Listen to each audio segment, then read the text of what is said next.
Hey everyone, I'll be covering all of the Nintendo Switch's game announcements for the second week of July, so let's get started.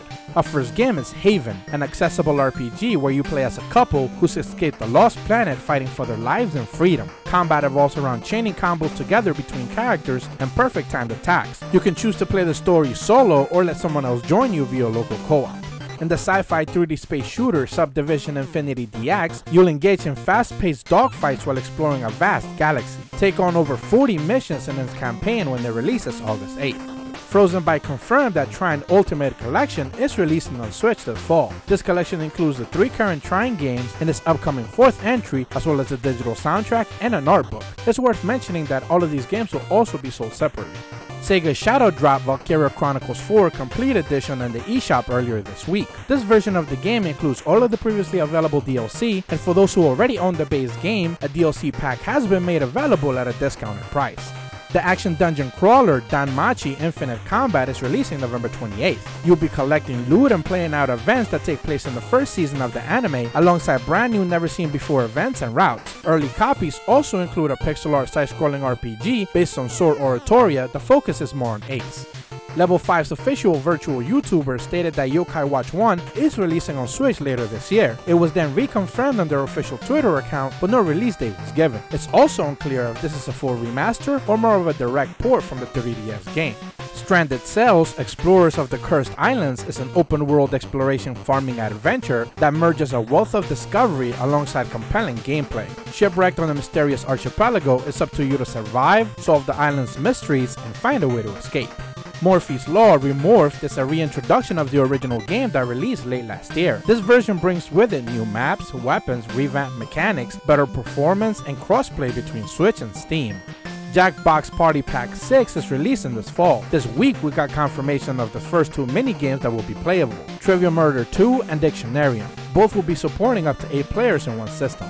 The online fantasy RPG Cryptarch lets you play as lords ruling over an imperial territory. Subjugate creatures, form contracts with them, and strengthen your party by forming raids and getting more allies.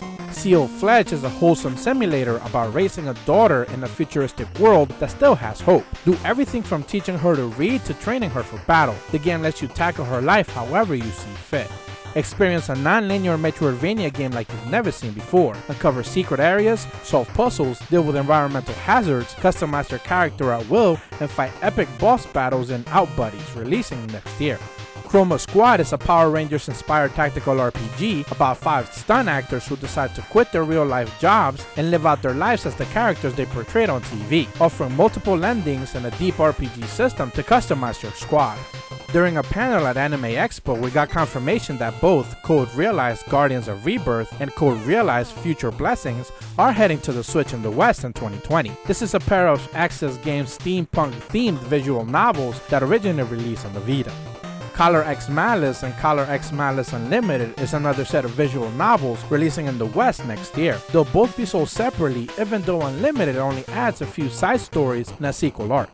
Taito is bringing the Ninja Saviors Return of the Warriors to the Switch July 25th. This is a reboot of the classic 2D side-scrolling beat-em-up with enhanced features like new graphics, 2 new playable characters, a new soundtrack, and 2-player local co-op. Mad Bullets is a Western-themed rail shooter that will test your reflexes, aiming to get 4 players onto the same screen for wacky shooting gallery fun via local co-op or versus. Star Sign is bringing the car battle royale game Battle and Crash. This car brawler lets you play with up to 4 players locally and offers several game modes to play with friends. Gym is Moving Out is a physics-based game where you can pay attention to the environment and carefully plan out your next move and be ready for everything, mixing puzzle platforming with classical music. Due out next year, Lume in the Shifting Void is an action platformer with some Metroidvania elements that take place in a sci-fi cyberpop world. Archlion Saga is a pocket-sized RPG that takes up to 4 hours to complete. Challenge the foretold doom in quick battles with simple skills to master. The Otomi visual novel Cafe Enchant lets you play as a girl whose grandfather just passed away, so she takes over his cafe where a mysterious group of men gather to fight for her attention. Combining elements from strategy games, rhythm, and action allows you to regulate a virtual audience's energy by following the beat, featuring over 420 instrumental loops. Once again, Carosoft is bringing yet another sim to the Switch. This time is World Cruise Story, where you'll be running a cruise ship traveling all over the world. And that's all the game announcements we'll be covering this week. The Switch Lite reveal shouldn't come too much of a surprise to anyone, since it's pretty much everything the leaks said it would be. Although the removal for docking pretty much means that I will never have a reason to buy one. So with all that said, as per always, thank you guys so much for watching. I truly appreciate the support, and be sure to leave a like and subscribe and hit the bell to receive notifications when the videos go up. See ya!